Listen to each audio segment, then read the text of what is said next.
Assalamualaikum warahmatullahi wabarakatuh, teman-teman. Selamat malam. Nah, tadi aku ceritane sedikit gedu-gedu rasa karo kanca-kanca ya di tempat kegelapan ini. Aku mau konten di sini aja nih yang kayak tapi belasan tuh ada pengajian, teman-teman. Dengeran nggak jenglan-jenglung? Semangat kita masuk ke dalam ya, menghormati pengajian daripada kena copyright. Nah, awake dhewe masuk kamar aja teman-teman biar nggak kedengeran, maksudnya biar nggak kena copyright ya. Kita ngobrol-ngobrol di sini karena banyak pertanyaan nih dari teman-teman semua. Alah, tiba-tiba ini teman-teman, sing santai. Ada yang menanyakan kapan sih mulai rawatan seperti konten saya sebelumnya ataupun rawatan bentuk power yang disertai dengan mandi malam mungkin ya. Itu kapan dimulainya bagusnya. Terus tahap awalnya itu bagaimana mungkin ya. Terus kapan sih mulai bisa dirombakan.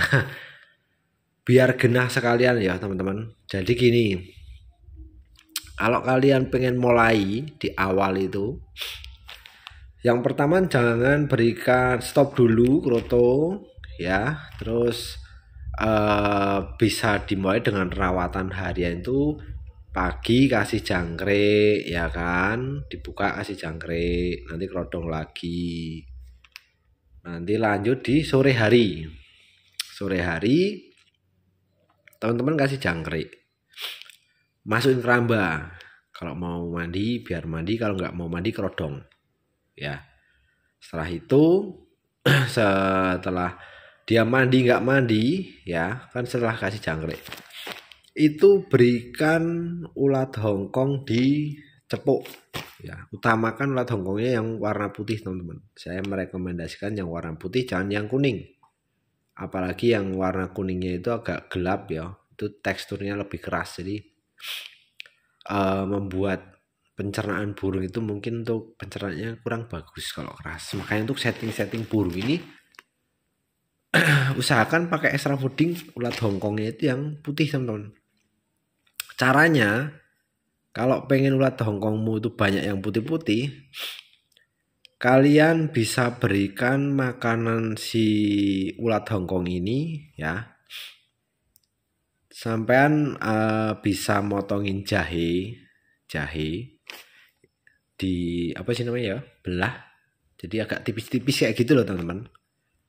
Itu berikan gak usah banyak-banyak, 5 atau berapa lah, 5 suwir ya, ditaruh di tempat ulat hongkong. Nah itu berikan fur lele, saya rekomendasi fur lele. Terus di jangkrik juga sama teman-teman, sediakan fur lele sama suiran jahe boleh. Itu antisipasinya kenapa kok diberikan itu, jadi untuk menjaga kesehatan si jangkrik itu juga fresh ya. Ulat hongkong juga fresh. Nanti ulat hongkongmu itu lebih cenderung ke banyak yang putih nanti. Banyak yang delung sumi kalau orang Jawa bilang tuh, delung sumi kalau bahasa saya. Ganti kulit yang tadinya kuning jadi cepat putih. Cuman PR-nya itu biasanya teman-teman harus rajin buangin selung-sumanya ataupun kulitnya itu loh, setelah dia berganti kulit. Seperti itu. Nah, lanjut lagi ke fokus ke murai batu. Kalau dia nggak mau mandi, balik lagi sampai besok pagi. Kasih jangkrik rodong lagi, sore buka ya, sore buka. Nanti bisa dilangsungkan yaitu mandi malam. Mandi malam masukin keramba. Tapi ingat sebelum dimandikan dia dipancing jangkrik dulu di keramba. Biar icip-icip. Jangan lupa teman-teman pakai sampo ya. Untuk yang murai batu yang mandi di cepuk ini agak kesulitan. Teman-teman harus dibantu dengan semprotan spray ataupun semprot kabut ya. Usahakan jangan set kayak gitu kalau ada. Kalau nggak ada ya wis pakai itu nggak apa-apa, tapi kabut kalau bisa pakai yang pompa. Yang 1 literan apa 2,5 liter ya kalau nggak salah itu. Ini semprot lepek ya, semprot itu pakai sampo kan lepek tuh. Setelah itu bawa burung masuk ke dalam rumah, tapi jangan mbok gantung. Kalau bisa jangan digantung. Jadi ditaruh di bawah. Yang penting posisinya itu aman dari gangguan kucing ataupun hewan lain lah. Yang jelas tuh seperti itu. Jangan sampai dia terganggu. Biar apa Om? Biar dia beradaptasi dengan seliwar-seliwar orang ataupun kita. Ya biarin dia taruh aja, kita sambil ngopi, ya rokokan, taruh di situ dekat kita. Dari situ maksudnya ditaruh bawah itu untuk apa? Teman-teman tuh nggak cuman sekedar narok tok wis tinggal ngopi itu, nggak gitu teman-teman. Kalian perhatikan si burung, tingkahnya gimana, agresif, sering loncat apa enggak ya, apakah dia nagen anteng, apa sering loncat. Biasanya kalau dia sering loncat itu jangan dilombakan dulu. Setelah mandi ya, posisi setelah mandi ditaruh bawah. Itu kalau sering loncat pletek sono pletek sini jangan dilombakan dulu. Jadi kenapa kok belum bisa dilombakan? Karena dia belum bisa beradaptasi atau belum bisa dikatakan dia belum kayak punya teritorial lah. Belum nyaman, bahasanya gampangnya seperti itu. Belum nyaman. Nanti kalau dia udah cenderung anteng, sambil nyisir bulu ya kan, di situ teman-teman bisa berikan ulat hongkong yang putih, kasih sekenyangnya aja, sekenyangnya. Maksudnya apa? Di posisi dia itu basah, dia kan nagen ya, diberikan ulat hongkong putih, kita berikan langsung kecepuk atau disuapin kalau mau, itu enggak jadi masalah, nggak usah takut over jinak. Maksud dari itu ketika si burung ini posisi kuyup, dia itu kan ibaratnya kayak kita itu ngelatih dia supaya kamu harus nyaman. Walaupun habis mandi tak paksa mandi, tapi aku beri ulat hongkong lah. Nalurinya seperti itulah bahasane lah. Gambarannya seperti itu. Supaya dia itu nyaman, dia itu bisa beradaptasi, dan dia juga harapan kita dia berpikir, oh ini bosku nih. Ya, walaupun dia sedikit menyiksa, tapi dia memberikan hadiah untuk saya. Karena gini teman-teman, main burung itu judulnya hewan apapun, ketika kita habis suruh dia apa, dilatih apa, kita harus memberikan suatu hadiah. Ya, suatu hadiah menandakan kayak anjing itu kan, kalau dilatih dia pakai makanan, suruh lari suruh apa, suruh deketin kasih makanan, suruh lari lagi kasih makanan, seperti itu. Burung pun sama, kucing pun sama teman-teman. Kalau aku belajar ini dari pemain FF ya, freeze apa ya bahasa ini, FF itu yang burung, kalau aku gampangnya sih burung jinak lah yang diterbangin balik lagi itulah.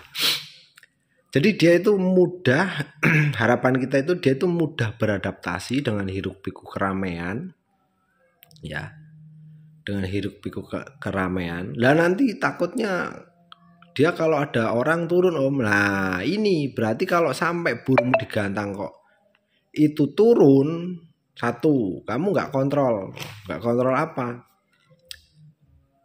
Yang pertama, pemberian extra foodingmu itu nggak tepat waktu. Kalau tepat waktu dia jamnya, istilahnya jamnya makan, jamnya istilahnya waktu dia diberikan extra fooding.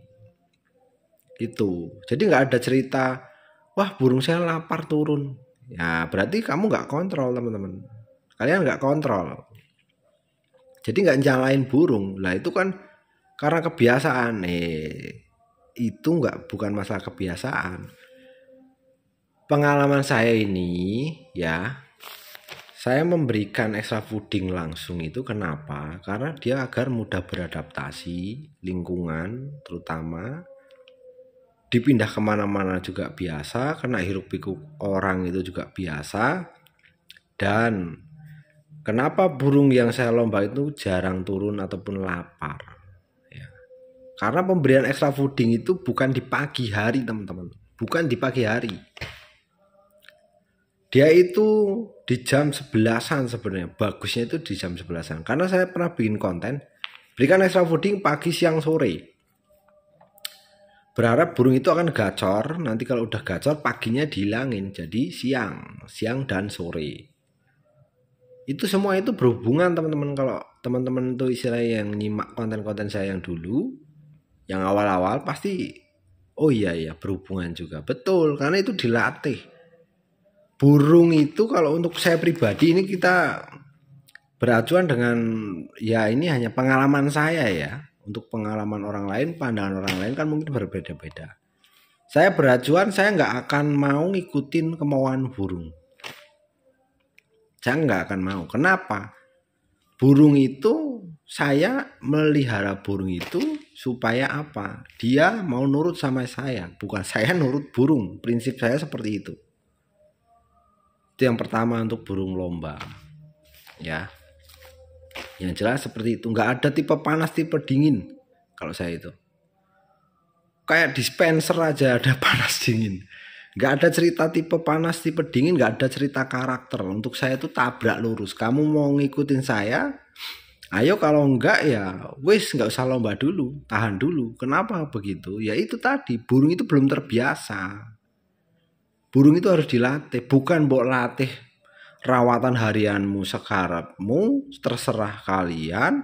Burung mbok latih, bahasa latih itu bukan latih kegantangan terus ya, bodol duitmu teman-teman. Duit sekarung juga habis. Ngelatih supaya dia itu terbiasa. Jadi pelan tapi pasti, jangan mbok bentar-bentar wah tak latih kegantangan. Mau mbok latih kegantangan 10 kali 100 kali pun ya, kalau burung ini belum nyaman ya, saya katakan belum nyaman, belum bisa beradaptasi dengan bagus, itu nggak bakalan mau bongkar materi teman-teman. Ya jalan-jalan tapi ngukluk kadang ngeban seperti itu. Cobalah teman-teman lihat ya, burung-burung yang prestasi di event-event itu kalau ditaruh dia itu santai duduk, nggak pecicilan sana pecicilan sini, petak sini, nggak ada. Kecuali ya muda hutan ataupun burung hutan, ada yang prestasi, ada ditaruh itu petak-petak karena takut dengan manusia. Seperti itu, takut dengan manusia. Seperti itu. Jadi kita jangan istilahnya ngikut burung, walah sampai budek. Aku belum bisa kalau harus ngikut burung. Aku melihara burung, burung itu harus ngikutin saya. Kemauanku begini, kamu harus ikut, kamu harus terbiasa dengan, agar supaya dia terbiasa itu bagaimana ya dilatih, bukan malah mbok ada tipe panas lah, tipe dingin, metabolisme lambat, metabolisme cepat. Ya, memang caranya banyak teman-teman, caranya banyak. Ya cobalah yang mau main metabolisme lambat itu digimanakan, metabolisme cepat itu gimana kan. Tujuannya itu memang sama. Kalian ini hanya sebagai perbandingan. Kalau kalian mau ikut yang metabolisme lambat, ikutin. Metabolisme cepat, ikutin. Tapi jangan ngikutin konten saya. Konten saya ini sesat. Kenapa? Kalau kalian ngikutin metabolisme lambat, metabolisme cepat, kalian kombinasi dengan kontenku, itu berbenturan teman-teman, nggak ketemu.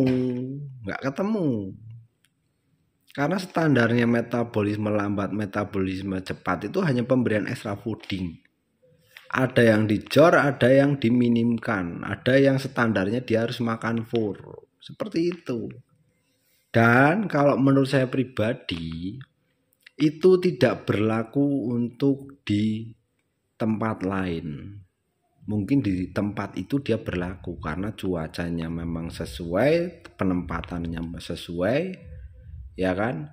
Terus apalagi ya, rawatannya sesuai. Dia jalan enak. Coba bawa ke tempat lain yang contoh di sana tempatnya panas, bawa ke tempat daerah dingin. Alah sampai blet ngising teman-teman kalau burung mau jalan. Seperti itu. Begitu loh. Bener lah, tapi bener.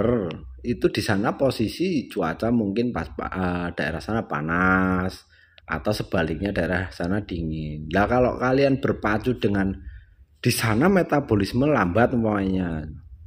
Terus jangkriknya harus banyak, ya kan? Berarti biasanya tempatnya dingin. Kalau metabolisme cepat ya, terus jangkriknya minim dan kotorannya itu dominan fur, itu biasanya tempatnya panas.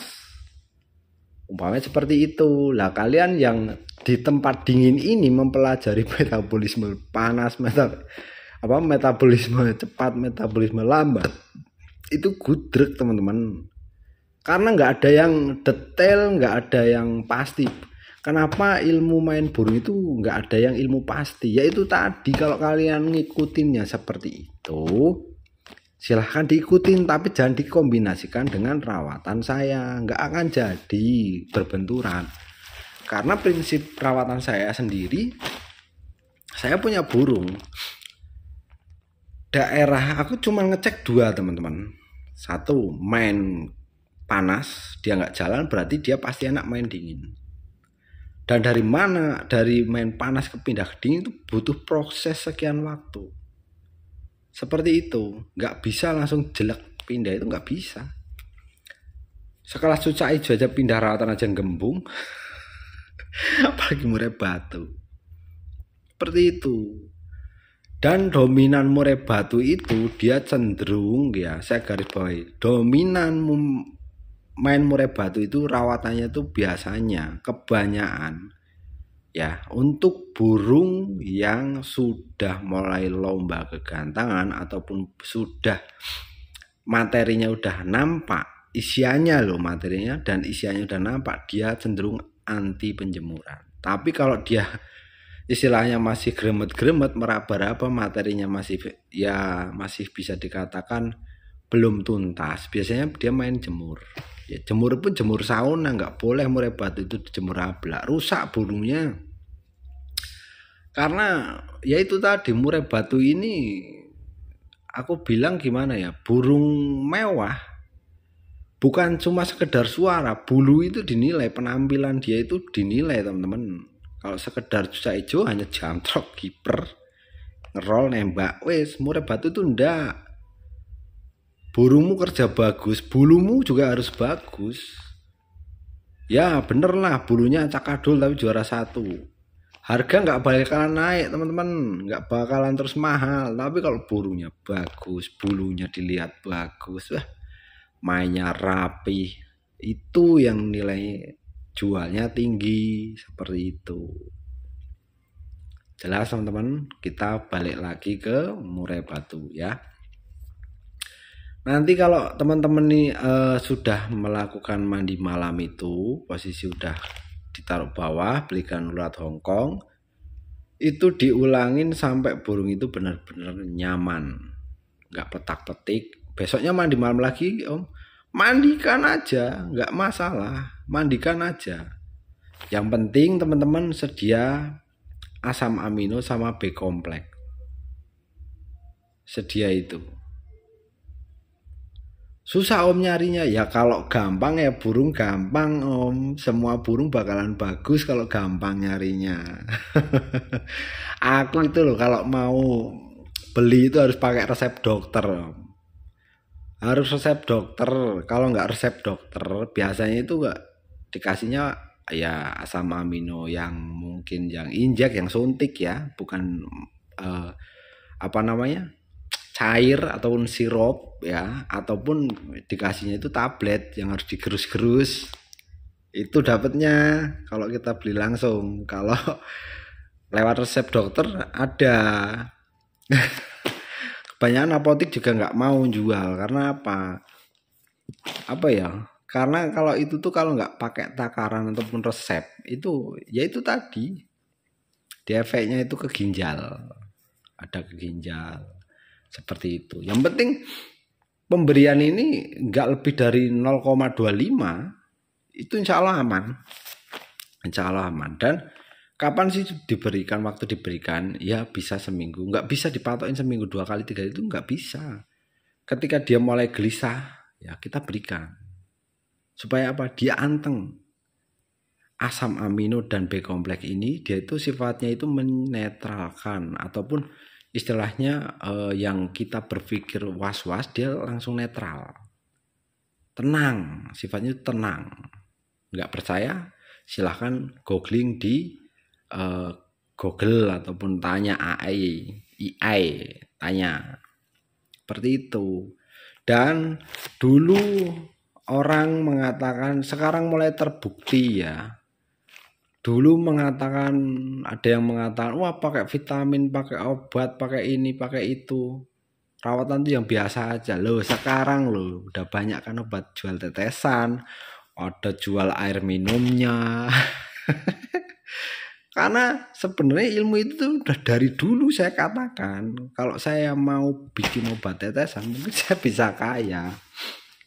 Tapi kalau saya bikin obat tetesan, sampean ini penonton-penonton ini jadi nggak ngerti apa sih isinya tetesan itu. Nggak akan ngerti. Isinya itu B kompleks sama asam amino. Seperti itu teman-teman. Itu dua itu nggak bisa dipisahkan, nggak bisa dipisahkan. Harus sepaket. Salah satu umpamanya kita berikan black kompleks ya, asam aminonya enggak, dia dapat nutrisi. Kalau cuma dari jangkrik tok enggak bakalan, karena asam amino ini kan sifatnya energi. So kalau nggak percaya silahkan searching di all shop ya, TikTok shop ataupun apa namanya ya, Marpraktek apa ya, marketplace. Coba kalian searching asam amino, pasti semua keluarnya itu kayak energi. Ya itu, karena dari jangkrik itu nggak cukup, diimbangin dengan B kompleks. B kompleks itu sifatnya seperti apa? Dia itu membantu apa ya kalau bahasa ini ya, membagi ke sel-sel tubuh, menunggu loh, mengantarkan sel-sel tubuh lah, seperti itu. Dari dulu kan udah tak kasih tahu, cuman ya itu tadi banyakan wah main vitamin begini begitulah. Nyatanya loh sekarang obat tetesan merajalela. Tapi ada nggak yang tahu kandungannya apa? Nggak ada, di buku pun nggak ada apa kandungannya, detailnya apa, pemberiannya di saat burung apa. Contoh lah kita beli obat batuk, ya kita beli obat batuk nih, di situ kan nggak ada aturan pakainya, dan di posisi sedang, contoh gambar batuk dahak, batuk kering, migrain separuh, migrain semua, kan ada keterangannya. Kalau tetesan nggak ada keterangannya, hanya menggacorkan, saya garis bawahi menggacorkan, mencerdaskan. Seperti itu teman-teman. Bener nggak? Coba aja, kalau nggak percaya searching. Oke, kita kembali lagi, nih konten agak lama durasinya ya, mohon disimak dengan baik-baik ya. Ini agak sedikit tak jelaskan, tak lencengkan, tak kasih contoh ya, seperti itu. Jadi biar teman-teman ini, harapan saya bisa. Dan yang perlu teman-teman tahu, teman-teman nggak usah takut dengan harga murah yang anjlok. Saya garis bawahi, burung berkualitas itu pasti ada nilai harganya ya. Banyak burung dijual murah, ya silahkan ambil yang murah. Tapi burung berkualitas itu udah ada marketnya sendiri teman-teman. Bukan untuk kaum mendang-mending. Nah, untuk kaum mendang-mending ini silahkan tonton konten saya. Silahkan kalau mau diterapkan. Insya Allah kalau memang jodoh burung kalian jadi, itulah yang mungkin bisa membantu teman-teman bersuara bahwa burung kaum mendang-mending ataupun akar rumput itu juga bisa bersanding dengan burung-burung mewah. Seperti itu aja. Oke, kita lanjut. Jadi posisi nanti ketika burung itu udah setelah mandi ini, dia udah relaksasi ataupun udah beradaptasi, udah anteng. Nanti teman-teman bakal ketemu yang namanya burung ngembang. Dia mulai ngembang. Di saat burung ngembang ini, teman-teman intinya sedia B kompleks sama asam amino. Nanti dia singset lagi. Aman. Dari situ nanti kalau udah ngelewatin masa ngembang, itulah top perform si burung ini bakalan keluar. Seperti itu. Pernah dengar kan? Main cucak hijau nyari yang gembung melet. Gembung melet itu tinggal nungguin dia singset, tapi orang itu nggak bisa nyingsetin itu gimana. Sebenarnya itu cuma pakai itu tok, itu langsung singset lah, paling sehari 2 hari singset badannya. enak. Saya dulu pernah sebelum masih saya di Jakarta kemarin kan ada tuh burung jusa hijau gembung melet. Itu pun singset beranjak baik. Cuman memang minusnya posisi itu dia lagi dorong bulu ekor, jadi memang nggak mau kerja dia seperti itu. Kalau singsetnya singset yang tadinya gembung malah langsung nggak usah, kalau jusa hijau gampang, nggak usah nungguin sehari 2 hari lah, cepet, yang jelas cepet. Kalau murai batu ini biasanya sampai 2-3 hari nanti dia ngembang singset. Nah kalau udah singset biasa ya burung ini relax ya, ditaruh bawah juga nggak banyakan pecicil, santai, digantung juga santai. Tapi ketika dia dengar suara murai batu, wes langsung ibaratnya tanda gong perang itu dibunyikan, langsung dia nyamber isiannya seperti itu. Sing jelas mandi sore, rekomendasi banget mandi sore dan mandi malam. Untuk mandi pagi itu hanya untuk menggacorkan teman-teman, menggacorkan, saya garis bawahi menggacorkan. Untuk menstabilkan itu tetap mandi sore dan mandi malam. Banyaklah burung teman-teman yang mungkin lowo, coba teman-teman yang lowo sembuh apa enggak pakai rawatan saya. Tapi dari konten saya ini saya jadi susah nyari burung lowo. Karena apa? Banyak orang nyari burung lowo. Jadi aku nggak kebagian burung bagus. Burung lowo itu burung bagus teman-teman. Burung cabul itu burung bagus. Cuman kebanyakan yaitu teman-teman yang punya burung-burung seperti itu dia frustasi karena tidak ada istilahnya pencerahan ataupun sampai kapan dia akan sembuh. Seperti itu. Jelas ya? Nah dari situ nanti barulah mulai dia tampilnya itu maksimal. Yang isian yang belum kalian pernah dengar mungkin akan dikeluarkan seperti itu. Jelas teman-teman? Oke, sementara gitu dulu konten dariku. Semoga bermanfaat. Jangan bosen-bosen kasih masukan, kasih kritik. Aman. Ketika sampean bingung silahkan tinggalkan kata-katamu di kolom komentar. Oke, selamat malam, selamat beristirahat. Assalamualaikum warahmatullahi wabarakatuh.